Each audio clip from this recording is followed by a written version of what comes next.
Bismillahirrahmanirrahim. Assalamualaikum warahmatullahi wabarakatuh. Bagaimana kabarnya hari ini? Insya Allah sehat semua ya. Amin ya rabbal alamin.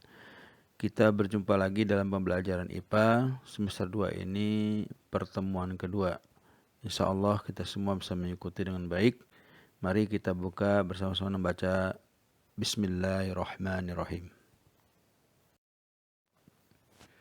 Anak-anakku, pada hari ini kita akan masuk pembelajaran kedua pada pertemuan kedua IPA di semester 2 ini. Hari ini kita mempelajari bagian kedua dari organisasi kehidupan, yaitu jaringan. Jaringan merupakan sekelompok sel yang memiliki struktur dan fungsi yang sama, sehingga jaringan hanya dimiliki oleh makhluk hidup yang bersel banyak. Ilmu yang mempelajari tentang jaringan disebut histologi.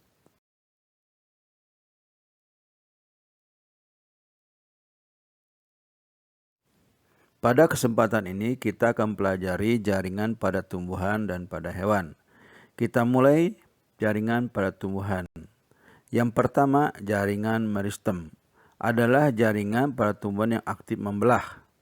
Jaringan meristem ini dibagi menjadi dua macam, yaitu jaringan meristem primer dan jaringan meristem sekunder.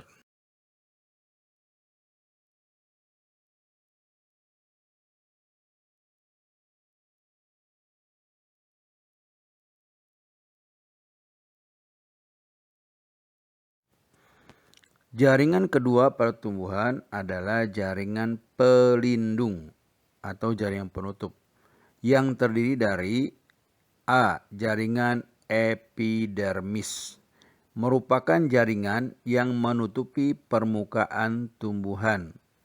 Ciri atau karakteristik jaringan ini bentuknya seperti balok, tersusun berlapis tunggal, rapat, tidak ada ruang antar sel, tidak memiliki klorofil, modifikasi sesuai dengan letak dan fungsinya.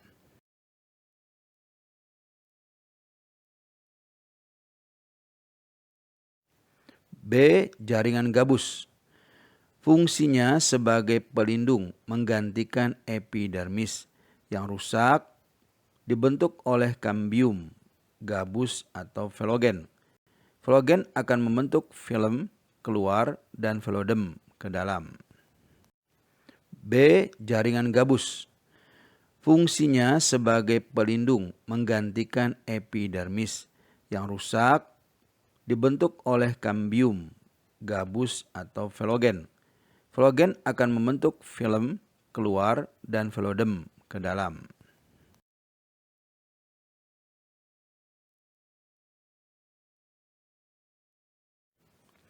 Jaringan ketiga dari tumbuhan jaringan parenkim. Nama lain dari jaringan ini adalah jaringan dasar atau jaringan pengisi. Sel parenkim yang mengandung klorofil disebut dengan klorenkim.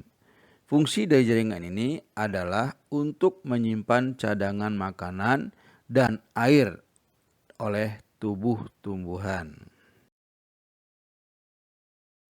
Jaringan keempat pada tumbuhan adalah jaringan penguat.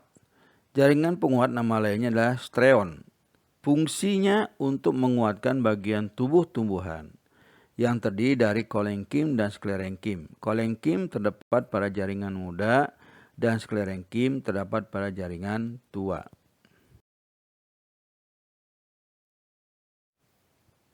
Yang kelima adalah jaringan pengangkut.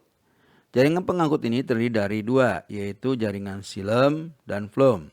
Xilem berfungsi menyalurkan air dan mineral dari akar ke daun. Jaringan xilem mengandung sel-sel parenkim dan serabut xilem yang berfungsi seperti pada serabut floem. Jaringan pengangkut kedua adalah floem. Jaringan floem ini berfungsi menyalurkan zat hasil fotosintesis dari daun ke seluruh bagian tumbuhan. Di antara pembuluh floem terdapat parenkim yang disebut dengan parenkim floem. Nah, anak-anakku sekalian, itulah tadi jaringan pada tanaman. Berikut ini kita akan mempelajari jaringan pada hewan. Jaringan pada hewan terdiri dari 1. Jaringan epitel yang berfungsi melindungi bagian luar tubuh dan melapisi organ serta rongga dalam tubuh pada hewan. Jaringan kedua pada hewan adalah jaringan ikat atau penyokong yang berfungsi sebagai pengikat dan penyokong bagian lain pada hewan. Jaringan ini terdiri dari A. Jaringan ikat biasa, contohnya tendon otot atau jaringan ikat padat. B. Adalah jaringan ikat khusus, contohnya adalah jaringan lemak di bawah kulit. C.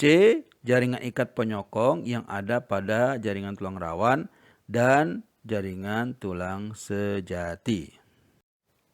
D. Jaring ikat penghubung yang terdiri dari jaringan darah dan jaringan limfa. Yang ketiga, jaringan otot yang berfungsi sebagai alat gerak aktif. Jaringan otot pada hewan terdiri dari A. Otot lurik atau otot rangka. B. Otot polos. Yang ketiga, jaringan otot yang berfungsi sebagai alat gerak aktif.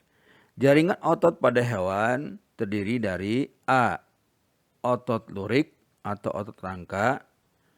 B. Otot polos. C. Otot jantung. Jaringan keempat pada hewan adalah jaringan saraf yang berfungsi menerima, meneruskan, dan merespon terhadap sinyal atau rangsang. Nah, anak-anakku sekalian, demikian tadi jaringan yang terdapat pada tumbuhan dan hewan. Mudah-mudahan bisa dimengerti oleh kalian semua. Untuk memahami perbedaan jaringan otot yang ada pada hewan, yaitu jaring otot lurik, otot polos, otot jantung, coba kalian isi perbedaan yang ada dalam tabel ini. Silahkan melihat buku cetak ataupun literatur lainnya. Selamat mengerjakan. Nah, anak-anakku, demikianlah pembelajaran kita pada hari ini. Mudah-mudahan apa yang kita pelajari hari ini bisa dimengerti dan dipahami. Dan berikutnya, minggu depan kita akan pelajari tentang organ, sistem organ, dan organisme. Mudah-mudahan anak-anakku sekalian bisa membacanya dulu sebelum kita bertemu pekan depan. Terima kasih atas perhatiannya.